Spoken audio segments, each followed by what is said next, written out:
We're recording. All right. Welcome back, everyone, to episode 2 of... Well, first, really quick, we got some listener feedback from our very good friend John Cho, who we play Frisbee with.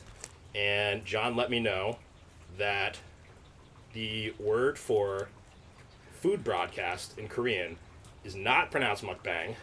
It is mukbang. Mukbang. Mukbang. That is the correct pronunciation. So, welcome back to episode 2 of Get Out the Rye Bread and Mustard, a Mariner's Mukbang. There we go. Yeah. Today we have one of our favorite burger spots, Rain City Burgers. Let me show you the goods really fast. So, I got the Storm Burger. This is grilled chicken, avocado. Maybe this is framed up. Grilled chicken, avocado, tomato, onion, a little hot sauce. Chris, I think you just got like a standard burger, right? The Roosevelt? We got the Roosevelt Special, which is a hot sauce burger with the house sauce. Yeah. We both got onion rings, and I got a blackberry shake. Blackberry shake, very good. I like the shakes. Pass me my Coke, actually. Oh, yeah. It's right there. Thank you, sir. Appreciate it. Okay, so with that, let's get started. Yes, sir. First I'll try to actually edit this one as opposed to just kind of fucking yeeting it into the void. Kind of gave like a naturalistic vibe, though. It did, which I think people appreciate that when you're kind of just off the cuff and not really thinking too much about what you're saying, which is sometimes a little dicey for me, at least. I don't know. And it kind of, first time doing this, so it was cool to kind of get experience doing that and seeing what works, what we need to tweak. Yeah, and we got some listener feedback. Our good friend Peter left some comments. We had some comments from folks who I'd never met before who were like, "This is a great introduction to the Mariners," and I was like, "That's fantastic. I love that." So that was cool. But yeah, diving in here, we got the Roosevelt Special right here is what I'm eating, and it's looking good. It's got a lot of hot sauce on it, so let's bite. Man, I forgot how good that hot sauce, the house sauce is, not the hot sauce. Mm-hmm. It's really good. This is my favorite. I get this like every time. Mm-hmm. But the other burgers are pretty solid too. Yeah, yep. Yeah, I think I also get the Roosevelt Special basically every time. It's kind of my go-to. I think better than the last time I went there. Yeah. I think the last time I went there was like a 5 or a 6 on the burger. I think this one's probably like closer to a 7, 7.5. What's that?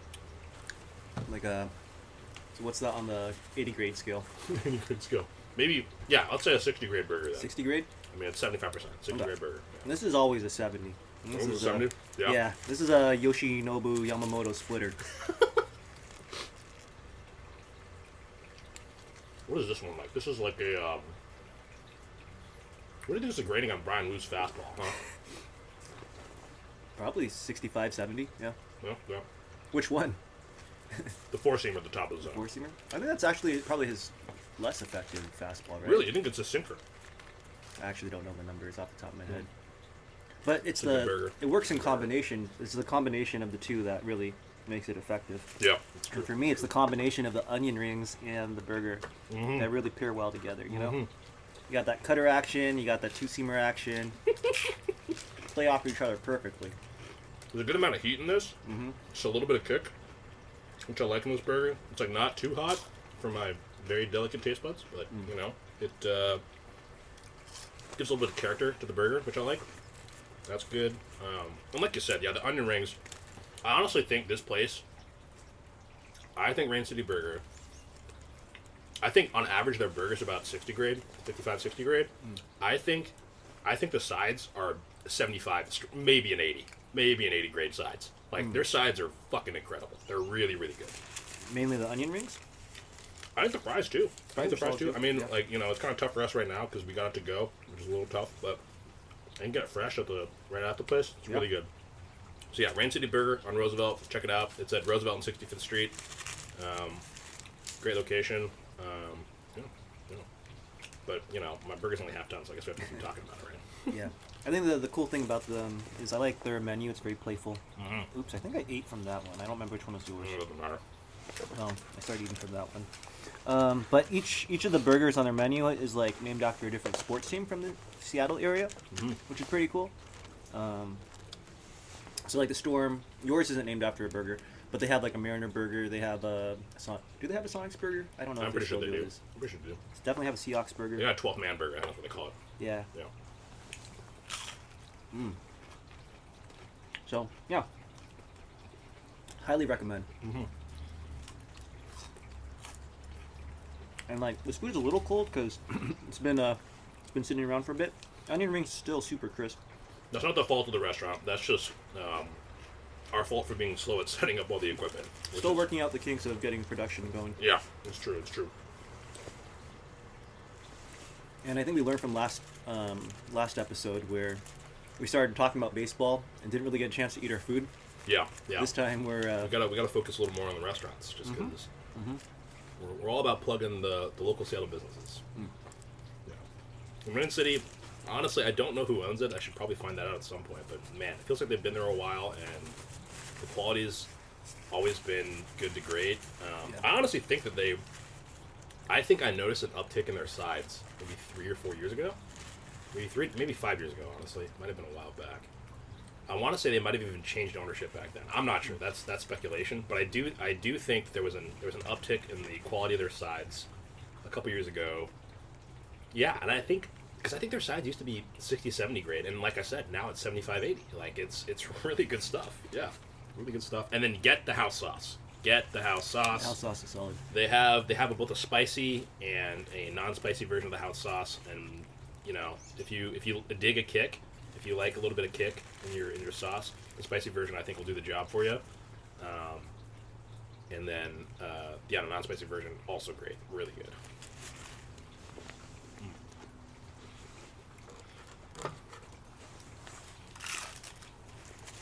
Okay, should we just finish and like edit back to the? Yeah, we don't have to keep talking about it. Yeah, we don't have to keep talking about the restaurant. I can just edit this part out, you know. Okay. Because you probably want to just eat, right? I think we don't want to eat. Yeah, that's true. Just watch me get lazy again and not edit this part out. Now they're just going to hear us talking about food and anything. So, I made a mistake because I was hanging out with Alan, Shu, and Bonnie earlier. Just straight up, like, kind of forgot how much food we were going to buy. So I ate, like, a decent-sized brunch. You put your order in at like 9 a.m. I forgot, and I forgot how much I ordered. And I was like, oh, I got to South End Cafe, Manny Truong's place, also a great business. We'll probably do them too at some point. Yeah, that'd be easy for me to pick up on the way. Yeah, and I don't know man, they got some good options. I got the banh mi boko, which is banh mi boko. I don't know, Bonnie, if you're watching this, you can correct me. But I got that, and it was freaking delicious. It's like this beef stew. Vietnamese take on a beef stew, and it's like kind of... Oh, I know what you're talking about. It's kind of like this fusion... Not quite fusion, but it's like... B-O-K-H-O. Yep. I don't know how to pronounce it either. It's like... I'm not going to try it. Yeah, I mean... Bonnie will be in the comments. I know what you're talking about, and though. you should be in the comments, Bonnie, please. I'd appreciate a correction. That'd be great. I will take a second to open up my Coke in front of the mic. With that little... Oh my god, I forgot it's not a twist off. Okay, never mind. We're gonna cut that part out. No, I got a... Oh, wait, no. I got a can opener. I'm good. Yeah. Okay, I got a bottle opener, too. Yeah. All right, let's see if we can get this on the mic. Without me. Nice. Very ASMR. Oh, I forgot to crack a joke during the opener about how I think John's exact wording was more or less, when you say mukbang, Chris, it makes you sound really white. And then I was like, damn, that is a thought that I've had quite a bit throughout my life. That's unfortunate. So I got to watch out for that, you know. I appreciate the correction, John, and something I'm working on. You know. Mukbang?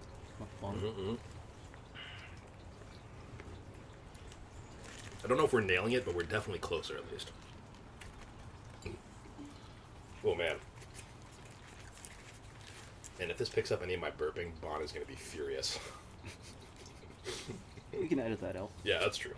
Or she once heard from a friend of a friend who I went on like a random like Hinge date with, that I think I just like burped really loudly once, and it was like an instant turn off for this person. Which I was like, oh, that's tough, but you know, I don't know. Am I going to change? Probably not. Garbage.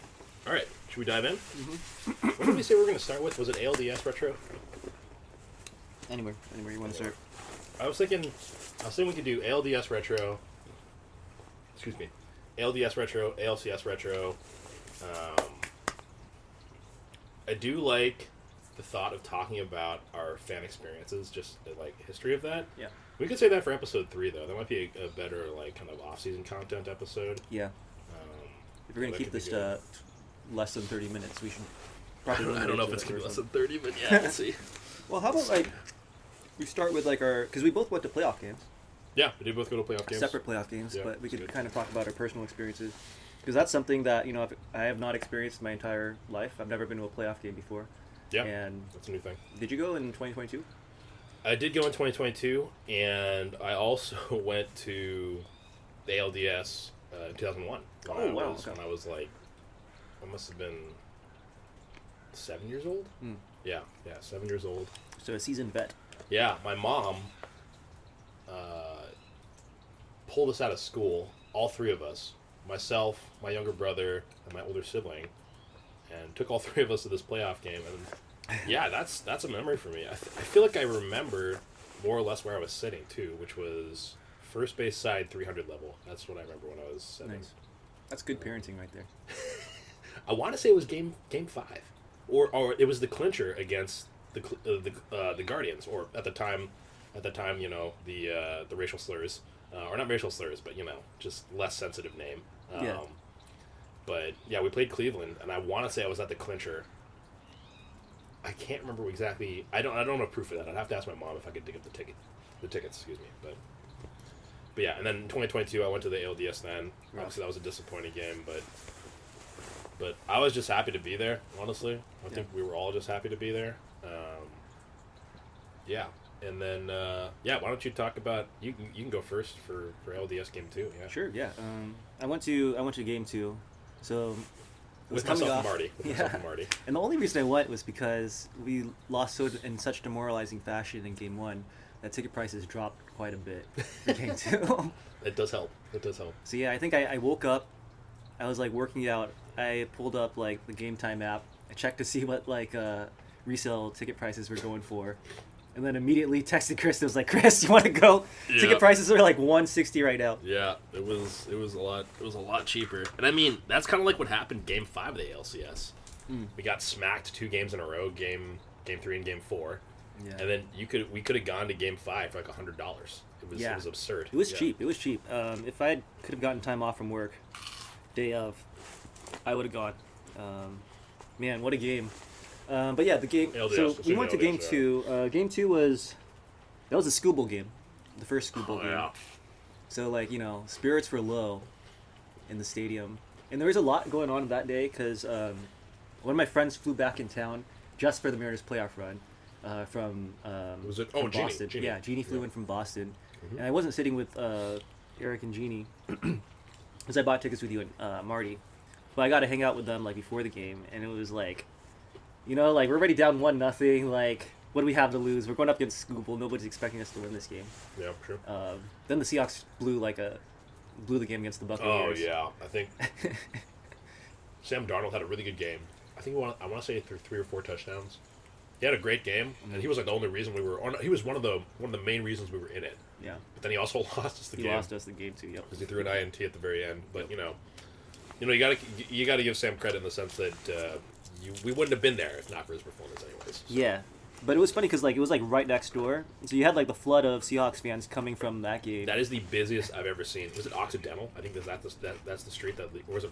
Yeah, was it Royal Browham? I don't know how to pronounce that. I'm not sure. Royal Browham. But it's the street on the southeast side of CenturyLink that leads towards T-Mobile Park. That is the busiest I've ever seen that street. I've never seen that many people on that street before. It was dead packed. Like you couldn't move one foot to either side of you without bumping shoulders with somebody else. It was very packed. Yeah. But you know, and then that game had to go. We were down early, right? I honestly don't remember too well. I want to say Detroit scored first. Polo, but yeah, of course Polo had the heroics. We could look it up, but I don't know. I don't even remember how Detroit scored. I remember how we scored. That's all I remember. Scored 2 home runs off of Scooball. Polo hit 2 solo shots off of Scooball. Yeah. And then we blew it. So we were up. I think we were up like either 2-0 or 2-1. You're right. We were up 2-0. And then Brash had a bad inning. Yeah. Where I want to say it might have been McKinstry. It might have been... Pardon my language. I know I've already sworn a few times and I didn't say that yet. But pardon my language. They're not Cleveland. I do think that Detroit has a couple of guys that fit in with the slap hitting shit goblins. Because I want to say it was McKinstry or one of those guys who's just like a really good bat to ball guy. Yeah. Hit that double. I want to say it was a right-hander. It was. It was a right-handed hitter, and the guy just stuck his bat out and just shot it down the first base line. Josh was out of position probably because they were probably playing the shift. Mm-hmm. And they scored 2 runs that way and tied the game after Polo had just an absolutely heroic performance up to that. Yeah. Yeah. Spirits were pretty low at that point, but when we were able to come back, it was Cal Julio, right? It was Cal Julio. It was a back-to-back double. I think, yeah. Cal hit a double. I want to say Randy I think Randy got out. Randy did not have a great series, unfortunately. Didn't have a great postseason in general, unfortunately. But Randy got out, and then that brought Cal up with 1 down, I want to say. And then Cal hits the double. Julio hits a double again, gets us the lead right back. And I mean, that's what you love to see. Your superstars performing, coming through in the clutch. I mean, man, the Mariners memento photos of that moment. Oh, yeah. So this is context in case anybody doesn't know about this, Mariners fan or not. I don't know if it's just the 300 level, but I do know that at certain sections of the 300 level, maybe all of them, they have these cameras that are hanging down from the stadium, and they activate during, or honestly, my guess is they're probably always recording. Yeah. They're probably always recording, and then when a big moment happens in the game, they take a ton of snapshots of you and your friends celebrating or whatever. And there's a couple good shots of me, you, and Marty just going crazy. Yeah.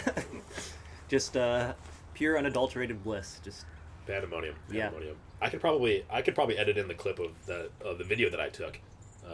Oh right, yeah. Yeah, I think I'm glad I recorded that part. Yeah, the last final out. The final out. Yeah. So yeah, I guess Polo had the solo shots, the 2 solo shots against Scooble. I want to say Scooble still went 7. I think he won a full 7 innings. And he must have had, I don't know, 10 strikeouts, 10, 12 strikeouts, something like that, something absurd. But, Polo, I guess we're not looking at the stats right now. We're just kind of vibe podcasting, aren't we? Yeah. But that's okay, Man, I love Polo. I think, that moment is kind of, ingrained in my brain now. One of, my best Mariners memories. I'm really glad we got to that game. Yeah. But, yeah. Great game. I remember you telling me after the final out, you were like, that was really special. I'm glad we were all there together. That was really special. Yeah. And then that was the one playoff game I went to, but you went to at least one more? I went to 2 more. I went to ALCS Game 3 and Game 5. So I got to see the 1 home win we got, which was nice. But yeah, I mean the ALDS, Brash had that kind of rough inning. I remember you and I talking about that, being like, man, Brash is kind of shaky lately. End of the season, it didn't seem like he was kind of really hitting his spots. His control was off. I want to say his Savant page, everything looked great there. He was still getting tons of swing and miss. I mean, his slider is still absolute money. Velocity's down. I mean, I think we kind of acknowledge that. Yeah. He can't throw 100 anymore. But neither does, Munoz doesn't throw 100 either anymore, It's Munoz's velo, fluctuates a lot. Yeah. Because he hits 100, occasionally, and then sometimes he's throwing, 96. Yeah, I mean, it feels like he's kind of pulling the Shohei Ohtani thing, where I was watching it might have been a Foolish Baseball episode, where they talked about how Ohtani is a guy where, when the situation is, really dire, he kind of reaches into his back pocket for some extra velo. He's throwing, most of the time it seems like he's throwing 90, 95, 97, but obviously he can hit 100, but he kind of saves that for when he really needs it. And I think Munoz kind of does the same thing in a way, which makes it extra impressive that Shohei can do that as a starter. That's crazy. But yeah, what were we talking about? Brash, Munoz? Yeah. Brash's velo's down too. I mean, he's probably throwing 95, 96 at this point. It's probably kind of what he's at right now. Yeah, somewhere in that range. I think that I remember there was one game where he came in and he didn't throw a single fastball.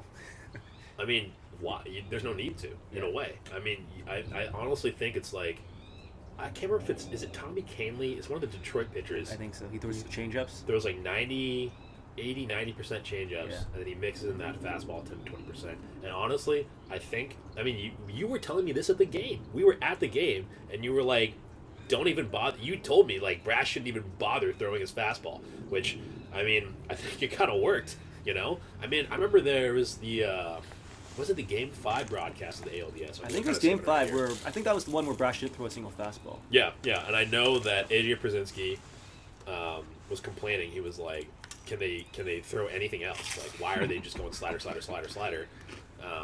But honestly, I'll respect AJ Przinsky. I think Cal knew what he was doing. He was calling the sliders, and I mean that's when it comes to our two top leverage guys, as far as relievers go, in Munoz and Brash. Those are their two best pitches. You know, those are and honestly, I'd say when it comes to an out pitch, Brash is slider, and then Munoz's slider right afterwards. They're probably kind of a 1-2 sort of deal. I think Brash's slider is a little bit better, probably. I don't have anything to back that up, but I just feel like Brash has got just insane movement. But to continue my thought, just that those two pitches are probably the two best out pitches that any Mariners pitcher has, I think. I can't really think of, like, another, maybe Logan Splitter. I was going to say. Logan Splitter might be up there, too. But I just feel like, if the bases are loaded and you need 3 outs without letting if the bases are loaded and you're trying to Noble Tiger the other team, right? Noble Tiger is internet parlance for basically the bases are loaded with no outs, and somehow the team that's hitting fails to score a run anyways. If we are pitching and we're trying to get the other team to Noble Tiger because we gotten ourselves into a huge jam, I like Munoz. I mean, you love Munoz in that kind of situation, you know. Or, I mean, maybe a little less Brash because of the command issues, but yeah. I mean, we can talk about this. We can talk about it more when we start talking about Game 7 of the ALCS. Yeah, true. That's true. Yeah. Yeah. But that's continuing. ALDS. I mean, yeah. Games 1 and 2. Yeah, Game 1 was demoralizing. I missed most of the game just because I was at a friend's wedding. Obviously, Game 2 was amazing, just being there live and seeing that all happen. Game 3 was great. The offense was clicking in Detroit. Game 5, kind of a heartbreaker in the sense that we were up early and it kind of felt like we were about to put the nail in the coffin. We were up 3-0 at one point, I want to say, in Game 5 or Game 4 in Detroit. Game 4 in Detroit, we were up 3-0 at one point. We felt really good about that starting off the game. We were up 3-0, and who was our starter? Bryce. Bryce was our starter. No. What? Was he? He was. Miller was our starter Game 4, I want to say. Okay. How did the Detroit score all those runs? They didn't score them off of Bryce. No, they pulled Bryce and then I think Bryce might have had 1 or 2 earned runs. And then everything after that, our bullpen just kind of blew up. I think Vargas gave up a couple runs. Ferguson or even Jackson might have been in at that point, and they gave up a few. But yeah, not a great game. Vibes-wise, just kind of, really killing our momentum just because we were like, oh, man, we thought we put the nail in the coffin. Early in the game, we thought we were really going to put it away, and then the Tigers just fought their way right back in it. I had an interesting conversation with someone while I was watching that game. This was a guy that was just sitting next to me at the place I was watching. And he was saying, this guy was a guy who played high school baseball. I think he definitely had, a little more ball knowledge than me as far as, like, hands-on stuff. And, this is a conversation we could have, like, as a larger discussion, but he really felt like, that, AJ Hinch is really, really good manager, is what this guy was like. He was like, really, really high on AJ Hinch as a manager. Which I think Hinch pulled. It felt like he pulled all the right strings.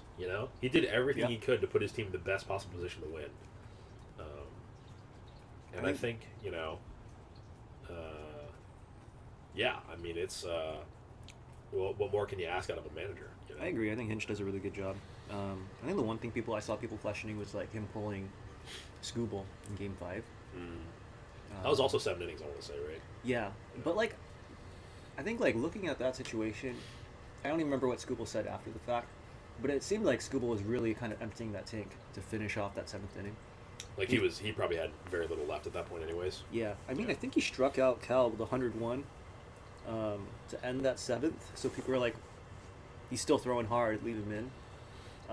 And then we ended up scoring off their bullpen. But yeah, I think there's also some internet conspiracy theories that Scooble's in a walk year coming up, and he's a Boris guy, and you kind of wonder, is he really gonna like endanger his health? Doesn't want to get hurt. Yeah. Yeah. Coming up, I mean, I'm not even blaming him. Like, this is his you can't hate that. biggest chance to get paid, right? Like, yeah. You don't want to do anything to endanger that if that's what he was doing. But I don't know. I think he really did kind of like empty the tank. In 7 innings, he was at 100 pitches or something like that. He was incredible. Both games he pitched against us. Yeah. Yeah. Both games he pitched against us, he was really, really good. And now he's in trade talks. So wait, really? I didn't hear about that. Yeah. Wow. Okay. I don't know how advanced they are, but like, I think Detroit is going to be open to trading him because I don't think they're going to be able to afford to re-sign him. Interesting. So they're going to try to dump him for some prospects. Does he have? He's only got 1 year left. 1 year left, and he's probably going to command like a pretty serious. He'll probably trade. Reset the market starting pitchers. In terms of the contract value, his Yeah. free agent contract or his re-signed contract. Yeah. Uh-huh. Yeah, I mean, and I don't know what it would take to get him. It feels like quite a lot as far as trade value goes. It's only 1 year. I don't know what a good comp would be, but like, I could think of. I don't know why. Man, this is maybe just a Mariners fan. I thought of. I don't know who we asked for, but like Cliff Lee. That makes me think of kind of Cliff Lee, where it was like, we traded him to the Rangers. I know that he somehow ended up on the Rangers. Maybe it was the Phillies. I know he bounced around.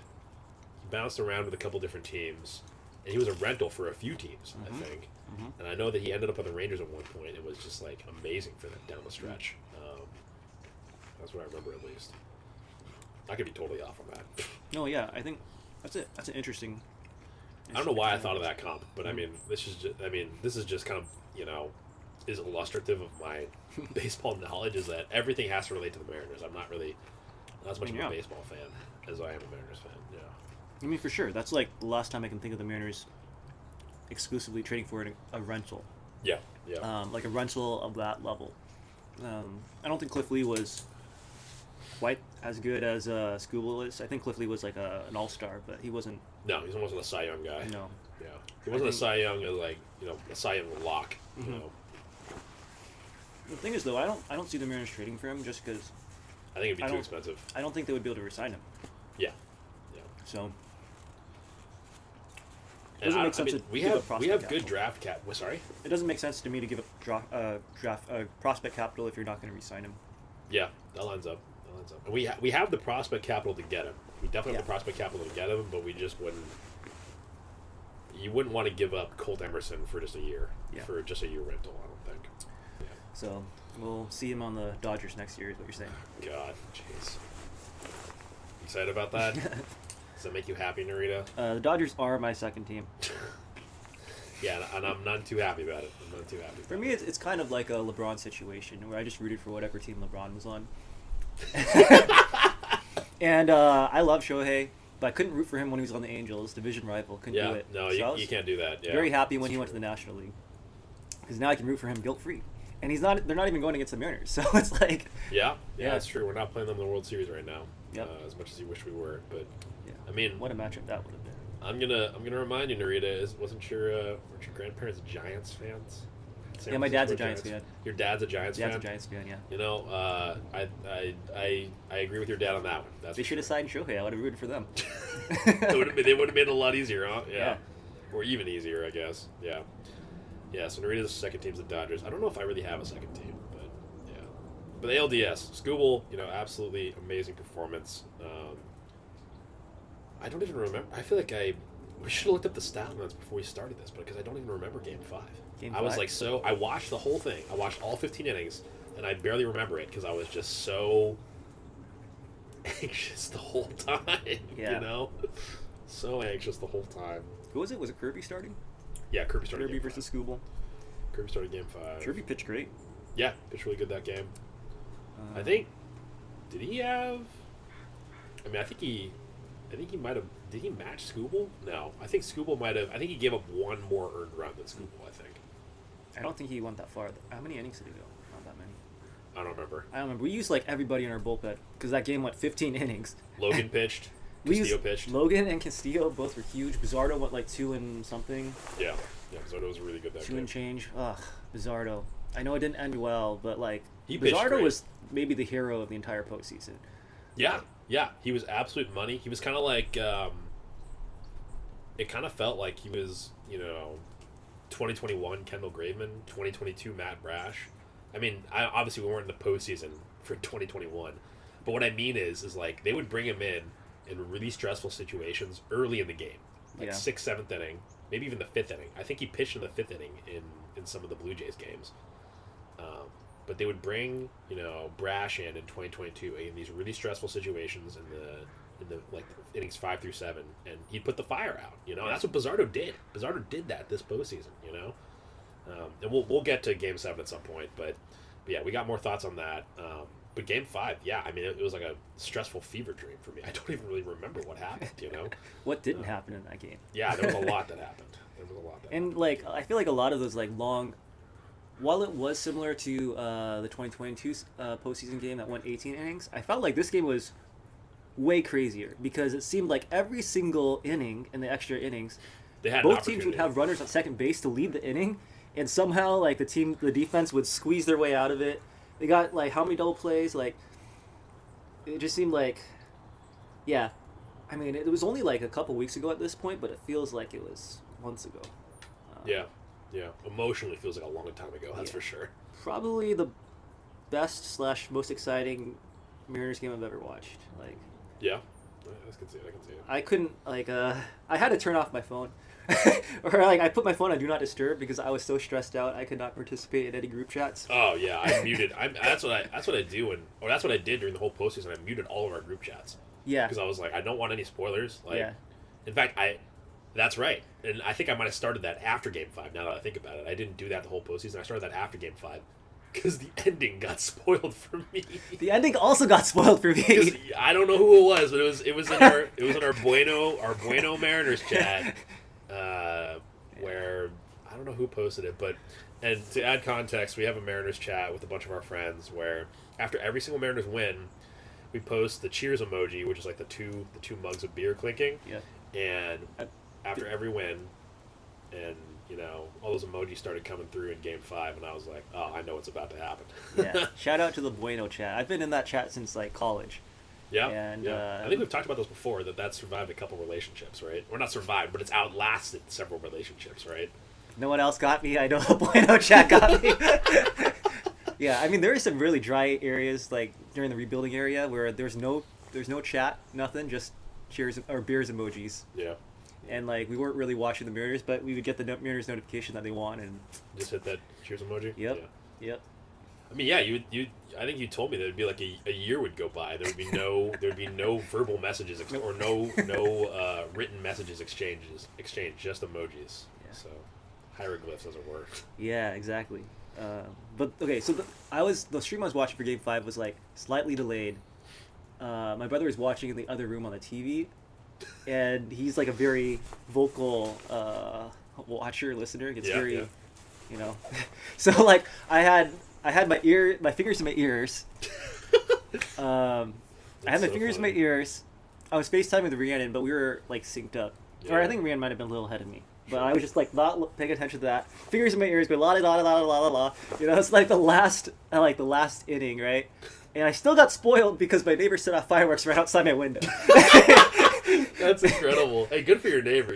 They're having a great time. They must have had them at the ready because like they went up really fast. Did they have a Mariners flag? Do you know they're fans? They were like a block over.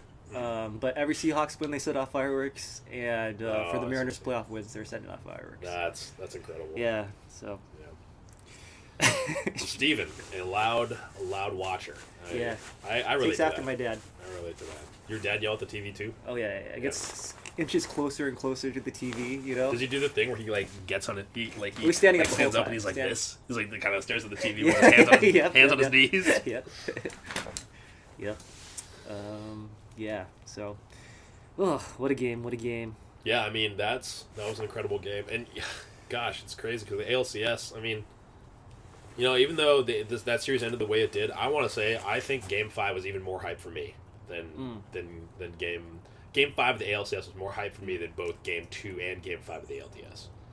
And I mean, even though it was, and that's probably because I was at Game 5 in person watching live, and it was just, yeah, it was surreal. It was surreal. But I mean, going back, maybe we should start at Game 1 of the ALCS. I was scared. And you know me, I'm very reactionary in the sense that I'm like, oh man, we're gonna get to Toronto, we're gonna get smoked, we're probably gonna be down 2-0 or 0-2, they're probably gonna be down 0-2 coming back home. That was my thought. I was like, we're cooked. I mean, we just burned our entire bullpen and most of our starters in the last series. We only had it was like Friday to Sunday, right? It was like one off day, maybe 2 off days. It was one. One off day. Yeah. So you had Bryce Miller, like our fourth best pitcher, but number 1 in my heart. Number 1 in my heart, Bryce Miller. Bryce Miller, let's go. Country boy, I love you.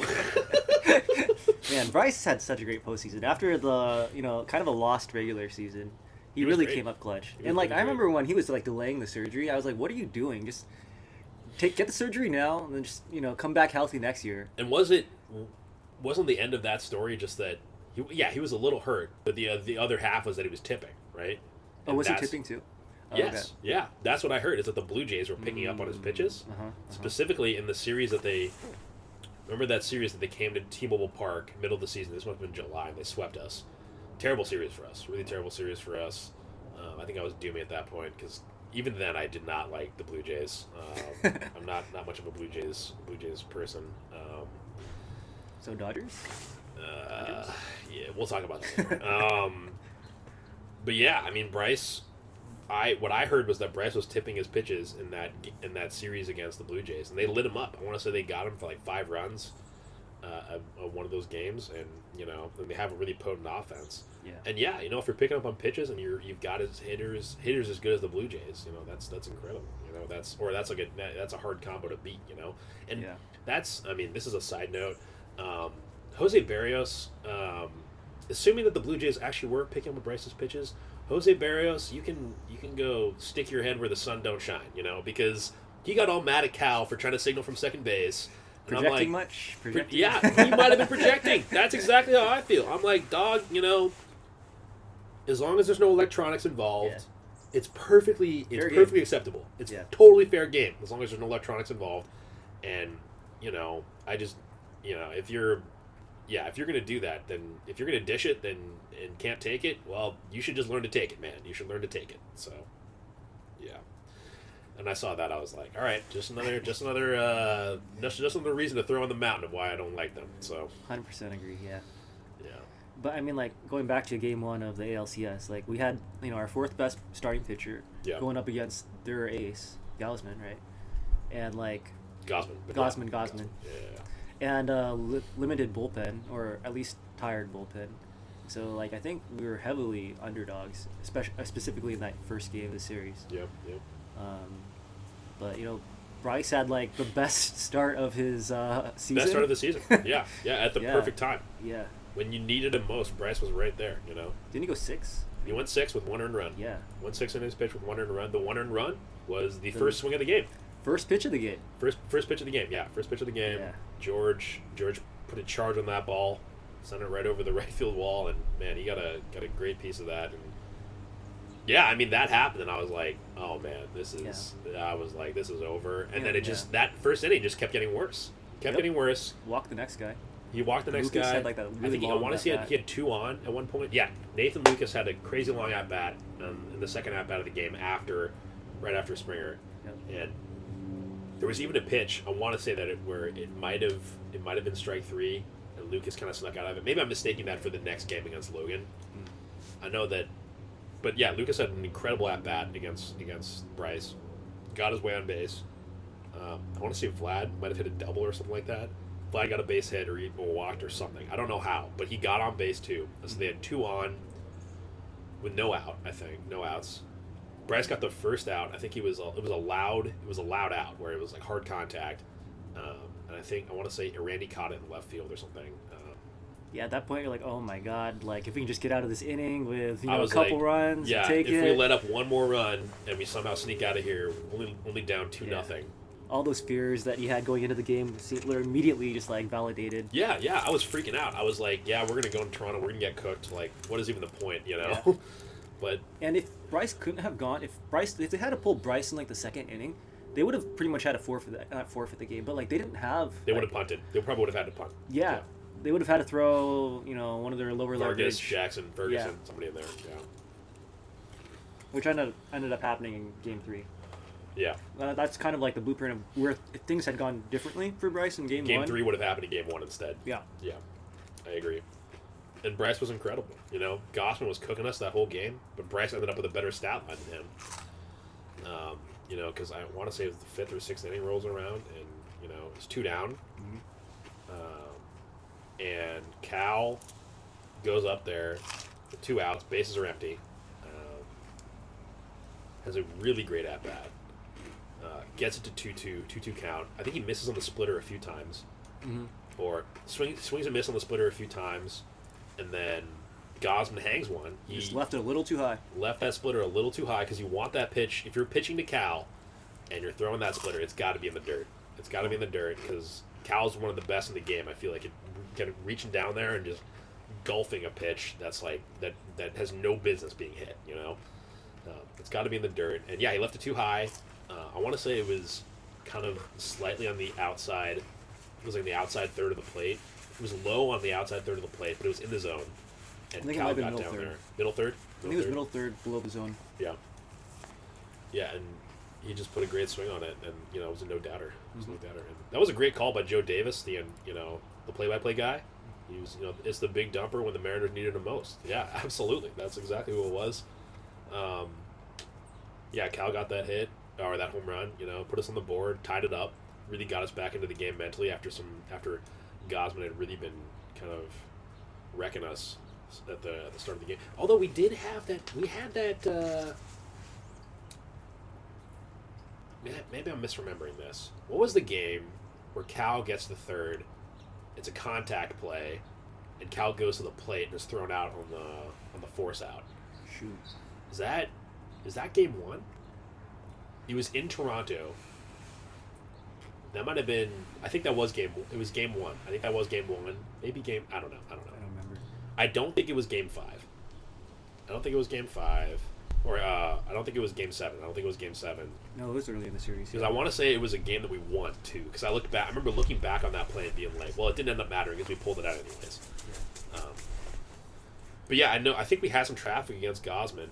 I'm going to say it was Game 1. There was a play at the plate where Cal might have scored, but we chose not to challenge the play. And oh yeah, because he kind of got his foot in there. He got his heel on the bag before Kirk get the tag on him. Yeah, it was really close. It was really close, and at some point, I was like, man, a part of me was like, Dan, just do it. I don't care if it ends up getting wasted, just because you have to take a chance to get that run. That's what I was thinking. And then right after that, Gausman locked in, and had 4 scoreless innings after that, 4 or 5 scoreless innings. And so you felt out of it. You were like, oh man, we're not. Our offense just can't get it done. But I'm kind of going long-winded here. But yeah, Cal gets a great swing on it. Julio, I think, works a walk. It's either a single or a walk, and at that point they pull him. I think they pulled Gausman after Julio gets on base. Julio's at first base now, and Julio steals second, or there's a pass ball. I want to say actually it's a pass ball. It's a pass ball, because I think they put in one. The Blue Jays either put in Varland or Little, who I think both of them have had command issues, and he put a pitch in the dirt, and it got past Kirk. Either got past Kirk or he just couldn't find it, and Julio gets to second base, and then in steps Jorge Polanco, and puts us ahead. That was great. That was a really crazy game. Honestly, I don't even really remember those first couple of games.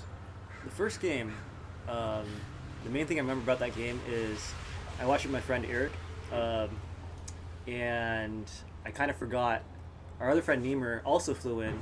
Oh, nice. For the ALCS from the Midwest, and I forgot that Niemer still owed a 999 challenge from Fantasy last year.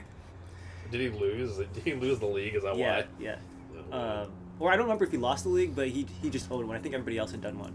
oh, great. But I forgot that was going to happen, so I went to my parents for dinner before that, and came up, and my mom like fed me so much food, like pie, everything.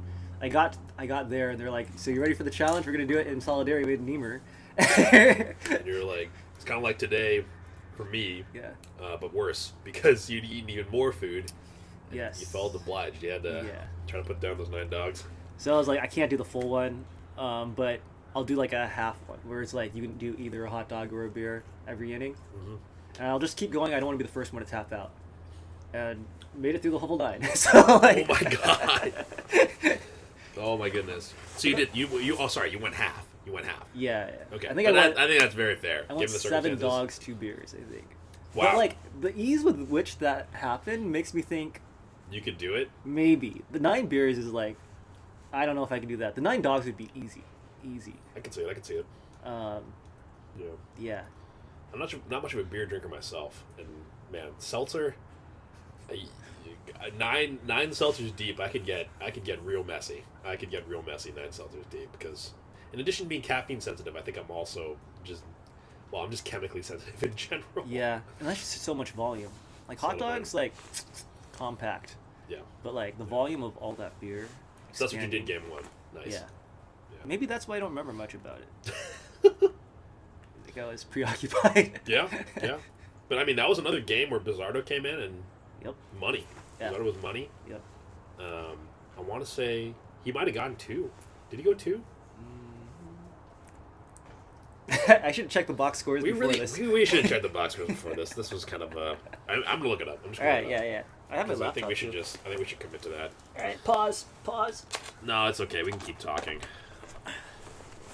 Narita, I'm all about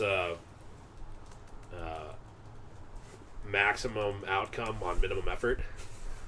Less editing to do. Yeah. Yeah, so I'm gonna try to make as few cuts as possible. All right, game 1 of the ALCS. Let's go look at the box score. I've got game day pulled up here, and what do we got for the Mariners pitching? Yep, I was right. Bryce went 6, 1 earned run. Oh, you know what? Apparently I know nothing because Bizzardo did not pitch that game. It was Spire and Brash. Spire, Brash, Munoz. Yeah, wow, they were dynamite. Spire, Brash, Munoz went 3 innings pitched, no hits, no walks, 1 strikeout. Wow. Yeah. That's incredible. I mean, our whole bullpen was just, or not our whole bullpen, our whole pitching staff. They didn't give up a single base runner. No, yeah, no base runners. Bryce only had 2 hits, one of which was Springer's home run. He had 3 walks. Yeah, I remember I there being think- a lot of traffic and him getting out of jams. Yeah. But Miller was efficient. I forgot to mention that. He threw 20, I want to say 27, maybe 29 pitches. It was somewhere in the 27 to 29 pitch range in the first inning. Yep. And then after that, he threw like 45, which is insane. That's crazy. It took him 29 pitches to get through 1 inning, and then 47 to get through the next 5. Yeah. Well, I mean, like, that's kind of the double-edged sword of a team, an offense like the Toronto Blue Jays. Yeah. People are like, they don't strike out, they hit for contact. But it's quick outs. It's quick it could be outs. quick outs if your defense is well positioned and if you can make sure they're not squaring the ball up, which is good. It's kind of a lot to ask because the Blue Jays they got great hitters. Yeah. They got really great. But I mean, Bryce, same thing with the Dodgers World Series, right? Yeah. At Game 1, they had all these foul balls, all this contact. The Dodgers couldn't get him out. Yeah. Game 2, they're just getting quick innings for Yamamoto, and he went the whole game. How many innings So- pitched did Yamamoto go? 9. Yamamoto. No. Sorry. Snell? Sorry. I meant to say pitches. Oh, pitches? It was Yeah. like 103, 105. Yeah, that's efficient. Yeah. I mean, that's almost. Actually, it's not a Maddox because he gave up a run, but I mean, you're a couple of pitches and 1 run away from a Maddox. That's incredible. Is a Maddox 100 or 90? Maddox is less than 100 pitches and a complete game shutout, I think. Yeah. But, yeah, just, Bryce was on his A game that day. I think the key was that Bryce's top rail 4-seamer was cooking that day. I think that was the key for Bryce. His off speed was decent. It was good enough that they had to kind of respect his fastball, or they had to respect his off speed enough that they were going to be susceptible to that high fastball. And Bryce has got a great fastball. When he's on it, Bryce's 4-seamer is really good, because he gets a ton of spin and it just does not drop. Yeah, he has that rise. He didn't get a ton of strikeouts, but he induced so many weak pop-ups, flyouts. That's right.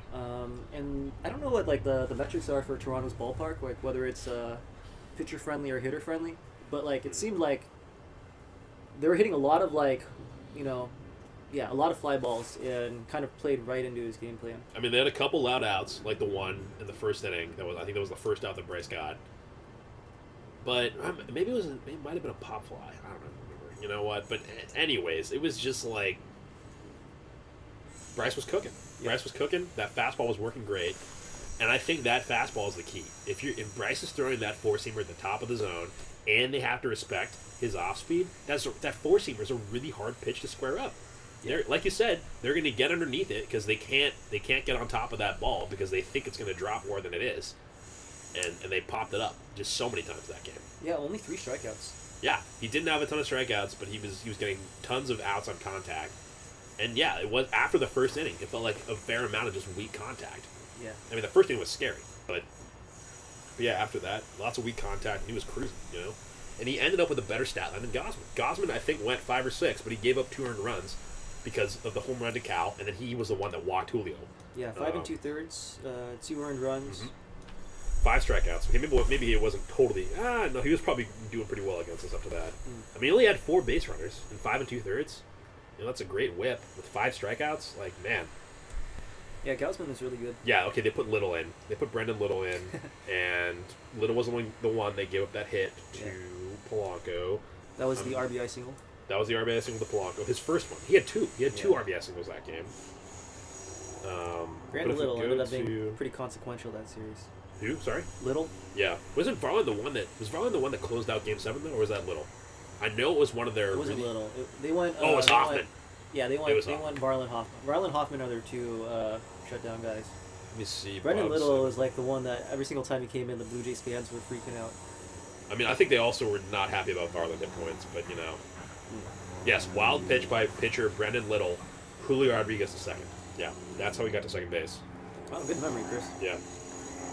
And Polanco singles on the line drive to left fielder to left field. Julio scores. I mean, just what a game. What a game. Game 2, I also didn't really watch because I was working. So I was listening to the game for the most of it, and it ended up being kind of a comfortable victory. We won 10-3. Yeah, huge game.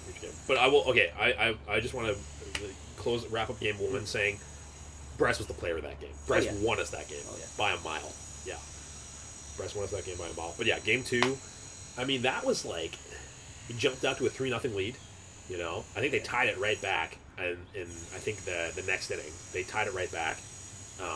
Or they scored 2. They scored 2 in the next inning, and then another one in the inning after that. Yeah, it's 3-3 in the So it was 3-3 at one point, and we were just like, oh man, we're back to square one. But I mean, Julio jumped on that pitch from Trey Savage.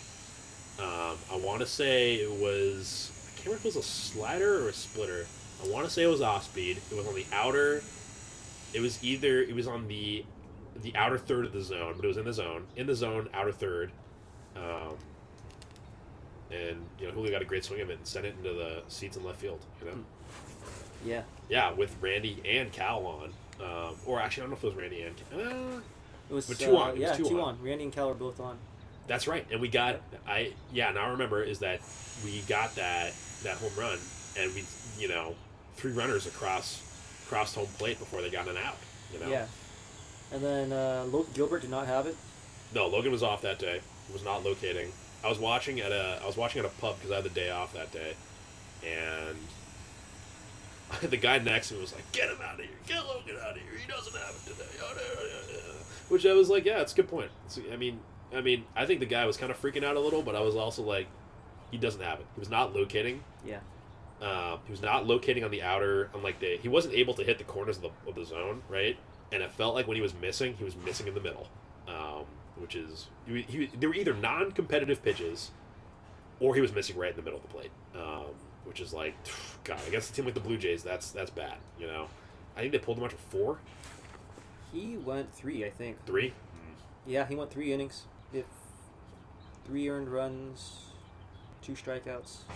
5 hits, 1 walk. Not great. I mean, I think that was a trend. The whole series was that, except for Bryce, our starting pitching was actually pretty bad. Yeah, Kirby was very bad in Game 3. Castillo got hit around. Castillo Excuse did not me. have a Oh my good Game god. 4. Man, Bond, please don't curse me. Sorry, please. Censor that out. Censor that out. Yeah. But once again, who was the hero? Bizardo came in. Two He was innings pitched. 2 scoreless innings. Yep. At that point, it was basically got you to a lead. Like, you leave Bizardo in there, and like if the Mariners don't score, or if Bizardo gives them a couple of runs, then you probably have to go low leverage. Vargas. Yeah. But because Bizardo kept you in there until we scored again, it was at that point 6-3. Then you can go high leverage, guys. Was that Polanco? Another 3-run bomb. Actually, Polanco they didn't even go threw. high leverage after that. It was all the back end of the back end bullpen guys that carried us the rest of the way. Bizardo. I do remember Vargas pitching that game. Bizardo, Vargas, and Hancock all went 2 innings each. Yeah, that's right. Vargas and Hancock looked scary. I remember that. Hancock was scaring me a bit, but we still got out of it somehow. Somehow they had 2 clean innings or all of them had 2 clean innings, and Amazing. the offense just kept scoring. Scored 3 in the 5th, 1 in the 6th, 3 in the 7th. Yeah, that was yeah, I think if I can account for all the runs, it was Julio 3-run bomb, Polanco 3-run bomb, J.P. Crawford sac fly. No, J.P. Crawford single. J.P. Crawford single in the 7th for 1 run. So that was our 7th run. And another 2 runs is Josh Naylor 2-run bomb. And then the last one is J.P. Crawford sac fly to get us to 10. I remember. I wasn't checking all that. That sounds right. Now I want to check because man, I love it when I remember this stuff and I can get it right. Just 'cause- JP, did you mention JP had an RBI single? yeah, J.P. Crawford had an RBI single for the 7th run, I think. Yeah, and then also the sac fly. And the sac fly for the 10th run. Yeah. And then in between it was Josh. Yeah. I mean, that was another thing I was thinking about this series. I kind of wish they'd. I was talking about this with. I can't remember who else, but I was talking about this with another friend who's also a Mariners fan. Just that. At some point, I don't hate Julio at the top of the lineup. I kind of like Josh there too. Maybe even a little bit more than Julio. Yeah. Because I feel like Josh is better at really making a pitcher work. He's got better bat to ball skills than Julio. I mean, Julio obviously has the greater power potential in terms of home runs and better speed once he gets on the base paths. But Josh, I mean, he still steals bases. Josh still steals bases, and he's got better bat to ball skills. He's more likely to. I feel like you put Josh in the 1 spot, and he's more likely to make Trey Savage or whoever we're hitting against. He's more likely to make that guy throw like 10 pitches on the first at bat, which you love that, I mean, I see what you're saying, Yeah. but like I think you're going to sacrifice either having that leadoff spot guy. Like if you put Naylor in the leadoff spot, then I feel Naylor, like you're just going Cal, to Julio. strand so many runners. You know what I mean? Like is that? having that like bat to ball ability and like I high can see contact it. is like super valuable in the cleanup spot. Like Naylor had so many RBIs in the postseason, just from the guys in front of him getting on, and then having somebody who can hit that RBI single. Yep. Yeah, Polanco was in the Polanco too. 3, 4, 5 spot, kind of depending on the game. Yeah. Yeah, I mean that was game 2. I mean honestly, both games 1 and 2 complete wins, except for complete wins. Maybe with the exception of Starting Logan pitching. Gilbert game 2. Yeah, You felt I mean, great about the series at that point. You're up 2-0. and you're coming back home. Yeah, Yeah, with 3 games to play. yeah. You feel like there's a really good chance of locking up the series while you're in Seattle. And it was Kirby versus, was it Scherzer or Bieber? It was Bieber, right? It was Bieber. It was Bieber Scherzer for game 2, and then it was Or not Kirby. Bieber Scherzer. It was Bieber Kirby for game 2. You're right, and then Scherzer Castillo for game 4. Yeah. Yeah. You feel and then, great about those matchups. Yeah, and then Bryce Miller against Kevin Gausman again. Yeah. Did we? No. We went 2-1 in Bryce Miller starts though throughout the postseason. We lost the Bryce Miller start. The first one, right? Yeah, to Detroit, and then we won the 2 Bryce Miller starts against Toronto. Man. Yeah. Game 3 and 4, I barely remember because God, jeez. Rough ones. I rough was ones. questioning some of Dan's decisions, maybe throughout those games, where it felt like he was punting in the 3rd or 4th inning. I mean, they just used. Well, I don't know. Are you talking about the third game? Like after Kirby, they I pulled. remember Kirby in the so 3rd early. game they pulled Oh no, they left him in. They left him in for 5, I think 4 or 5. Yeah, Kirk with 5. but I remember that they. I remember they went 4. 4. 4 innings, 8 earned runs. 4 innings, 8 earned runs. Yeah. I mean, that was the thing, is it felt like he was leaving him in too long, and that's what I mean by punting. It felt like he was leaving Kirby in too long instead of getting a leverage guy out there and seeing if you can stop the bleeding. Because I think through 3 he'd given up maybe 4. He gave 5 through 3. 5 through 3. Yeah. And it was what 5-2, 5-3 at that point. You're either pulling him in the 3rd, but like you just pitched Bizarro 2 innings the day before. It's hard. It's hard You just to manage. pitched Vargas 2 innings the day before. You just pitched Hancock 2 innings the day before. So like, are you gonna go with like a high leverage guy right off the bat in the 3rd inning? Yeah. That's Where are you true. gonna get those like chunk innings from? Yeah, you need the 2 inning. Yeah, the chunk innings. Yeah. The innings eater. But not really. The innings eater is a starter. I think that's kind of where that term applies. And like, that was the start of 3 consecutive games. Yeah, we didn't have an off day.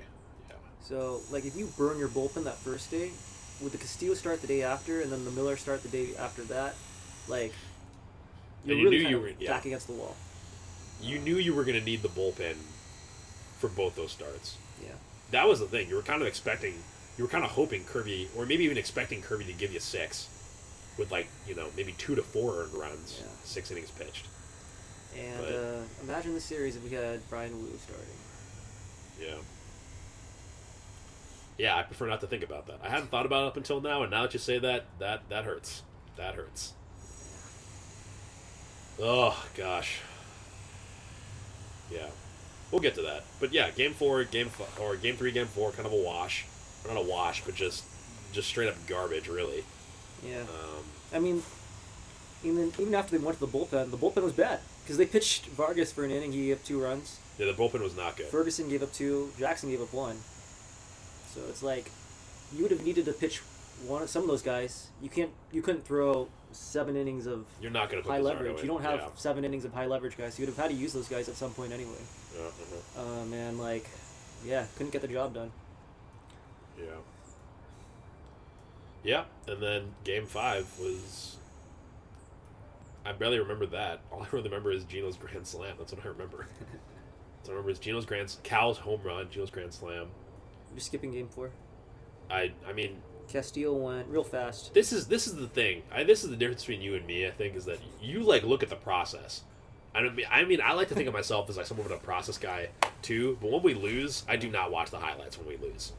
I don't watch the games. Okay. I don't go back and watch the games. I want to touch on Game 4 just because I feel like it ties into what we just talked about, right? Sure, yeah, okay. So Game 3, Kirby struggling early. They leave him in. He gives up 8 runs. And you're like, oh, what would happen if they got in the bullpen early? Well, next game, Luis Castillo has kind of the same outing.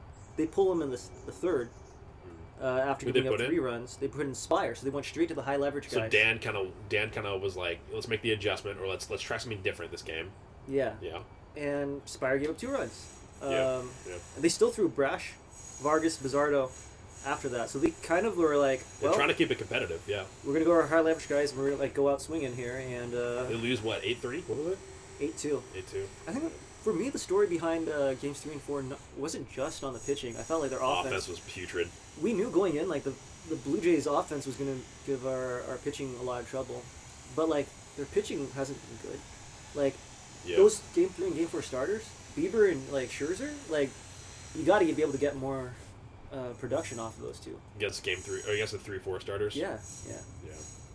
And, like, that Game 3, the offense was just lifeless. They scored, like, 2, like, garbage time home runs. They were garbage time home runs. Yeah, But it was Julio got the 2-run bomb in the first, Yeah. and then I think the garbage time home runs were Cal and then Randy. I think. Yeah. But they had nothing in between, like, weren't threatening or anything. I mean, they scored 2 runs in the 8th inning, and we were down 13-2 at the start of that inning. So it's just too little, too late. Yeah, too little, too Game 4, late. like, they only scored 2.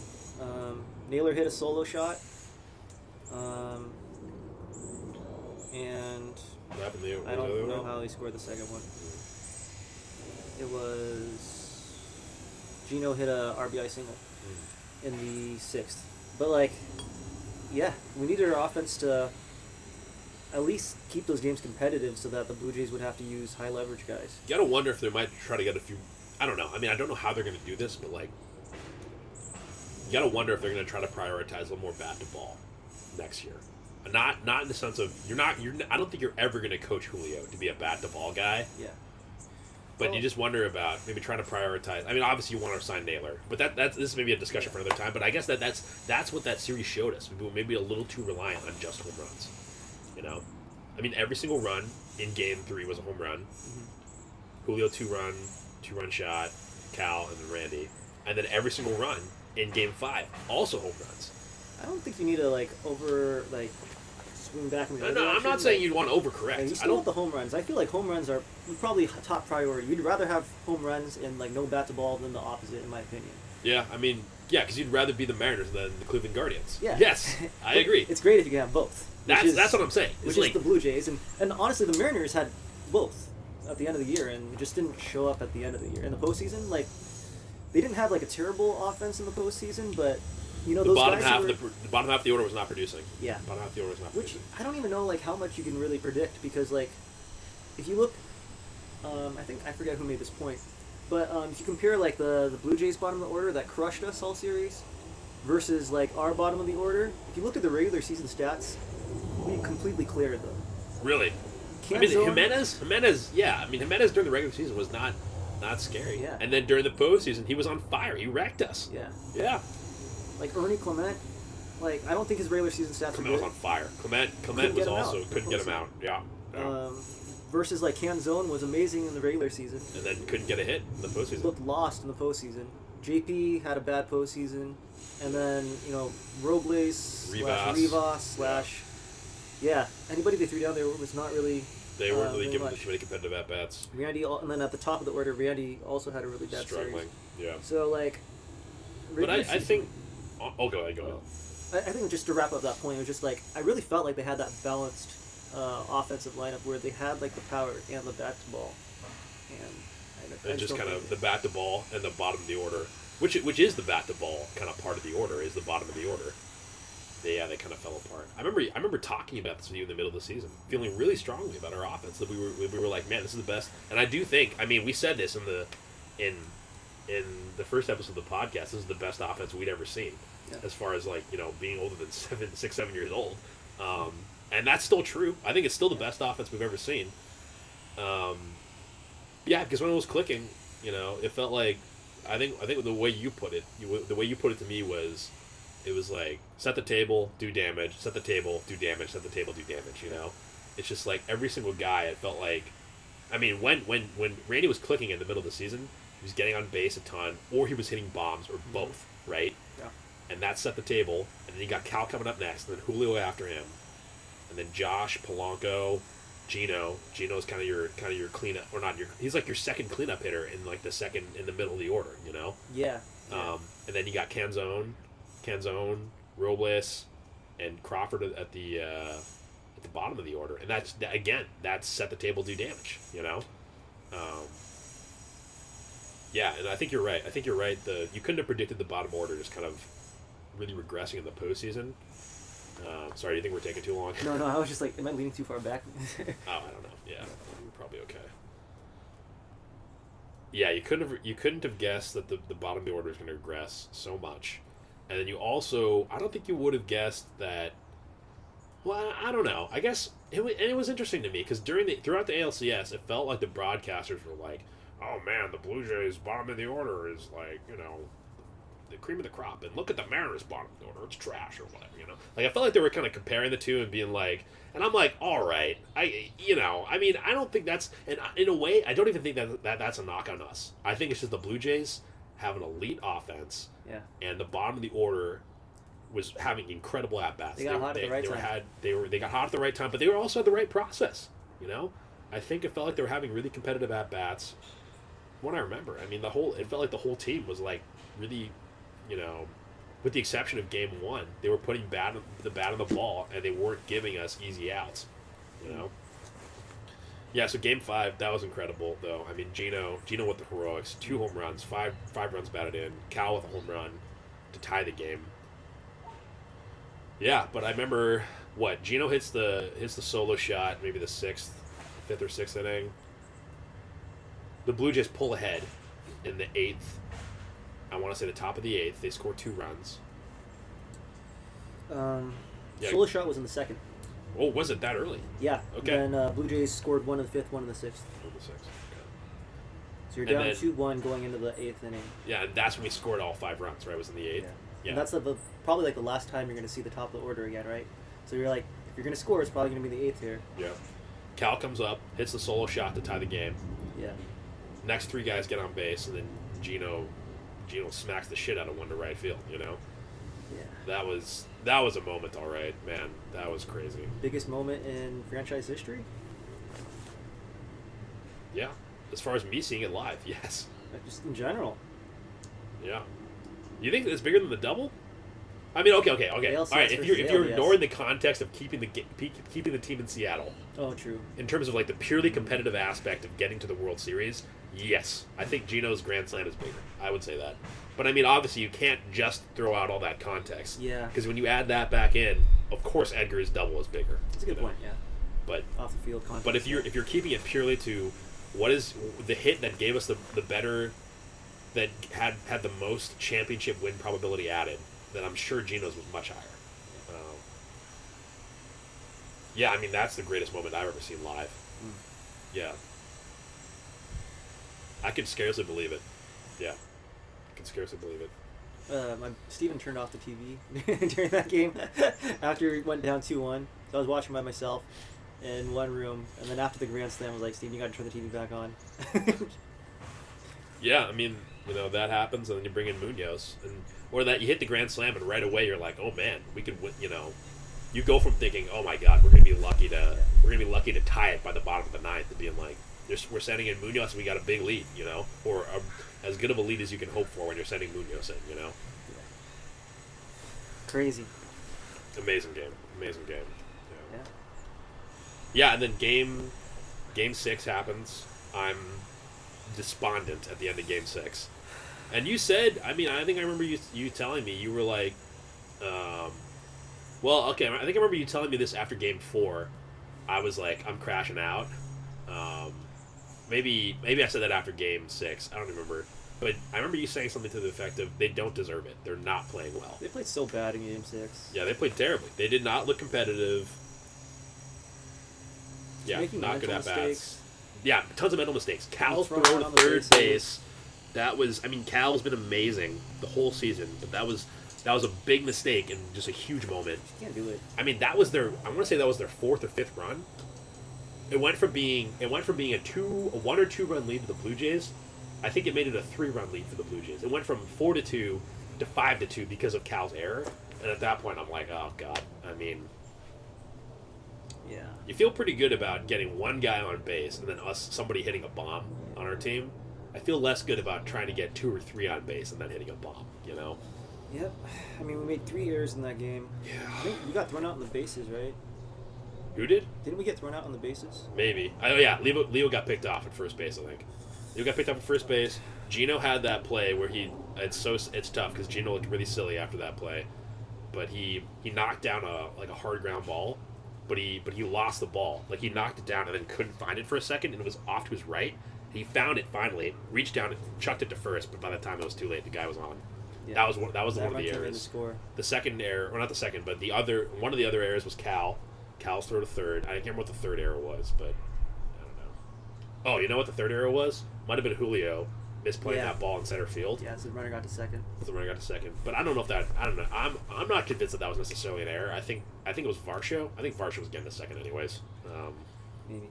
It was somebody fast. That's what I remember. Regardless, yeah, 3 errors.